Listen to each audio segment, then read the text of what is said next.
Masculinity and femininity are two things which are both highly contentious in the modern Western world. Things such as what they are, what they entail, and are they even important, are debated, and an argument used by the people on the wrong side of the argument, the leftist side, to deconstruct and lessen the importance of traditional gender aspects is that historically men had characteristics that we would call feminine nowadays, using mainly aristocratic culture from the age of absolutism and its elegance as proof of this. But obviously, even if you can't pinpoint what is wrong with this argument, you can sense that there is something wrong with it. And that is what I will talk about in this video. Why there is a difference between the modern leftist view of gender roles and traditional ones, and why even though men were quote-unquote feminine, it was still something very different from modern gender ideology, and why there is a difference between personal and cultural masculinity and femininity.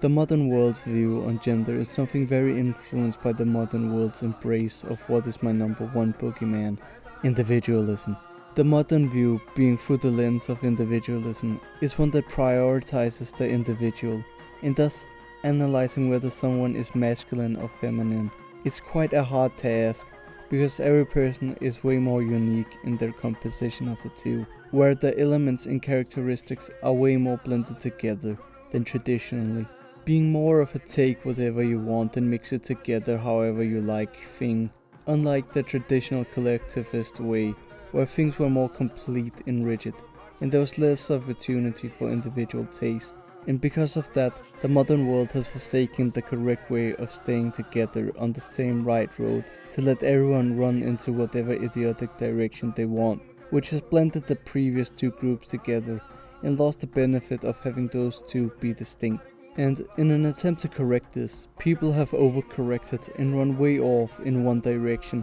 and started claiming that only people that are way over on their side or way over on the other side fit correctly into each category, which in response the people in the mixed center rightly claim that they are toxic and wrongly claim that the mixing and letting people choose whatever path the individual wants is the perfect system and that there aren't and shouldn't be gender roles. This is why modern gender ideology is wrong, because it both wrongly claims that there is no inherent differences between the essences of male and female, and that the individual mixing traditional views of them up to their own liking is the best,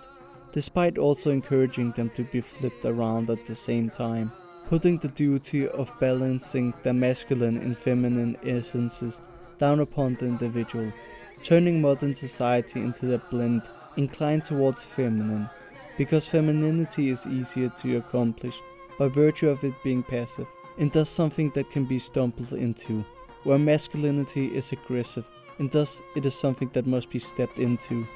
The traditional collectivist and right view of gender is that there are two genders, which are then grouped into two groups or roles based on the natural essences they possess, men being masculine and women being feminine, embracing that each is naturally closer to their own element, and then tailoring the two groups into roles that are best fitted for each of their own inherent qualities, ensuring that both groups are given the right place and role to be in, and the one that is easiest for them to fit into, that each fills a role where what they do is easiest for them and best done by them, such that men having the inherent qualities of being stronger then fill roles that are meant to be filled by strong people, and that women having the inherent qualities of being better at nurturing then fill the roles that are meant to be filled by nurturing people. Not every person is the same, not everyone has the same qualities, and thus anybody can't just fill any role, and certainly not fill it the most optimally. This realistic collectivism makes it such that even when a culture is more feminine than masculine, or vice versa, it remains healthy as long as it doesn't become way more one than the other, because it ensures that all roles are still filled with the people that best fill them, and that men remain men and masculine, and more masculine than women, and that women remain women and more feminine than men, so society remains healthy in its correct order. This is the reason why making parallels between men of the age and place of Louis XIV of France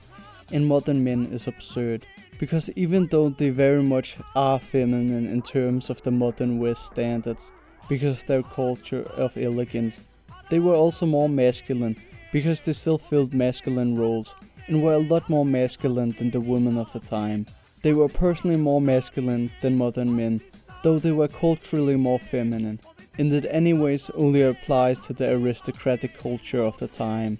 It is also for the same reason that Eastern European women are simultaneously more masculine and feminine than Western women, because Eastern Europe and virtually all of the world have more masculine cultures than the Western world,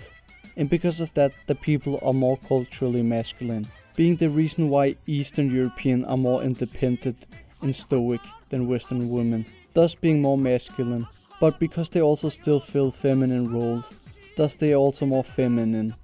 And in their homelands, where men are also more masculine, they are also more feminine, because in relation to them they are a lot less masculine. It is also for the same reason transgenderism is better than the rest of modern gender ideology, because transgenderism has to embrace gender realism to work and sound the least bit reasonable, where the rest of gender ideology embraces and promotes gender absurdism and the rest of contemporary thought to work. And lastly, for anyone wondering why it is best to embrace traditional and realistic gender roles when we could use the pick and choosing model, well, it's simple. You might think it's best for you to do whatever you want to do, but just like how you are going to go the wrong way when you want to far off a path that is your only guide, it's only going to end in worse for yourself and society as a whole. When you only follow your heart, think of it like addicts that choose substances over so many better things. There is an order to the world, and following it and finding your place in it is the only way to truly find anything good. Havanek, Bajorno da Krvek, Kեցце, Հայաստան.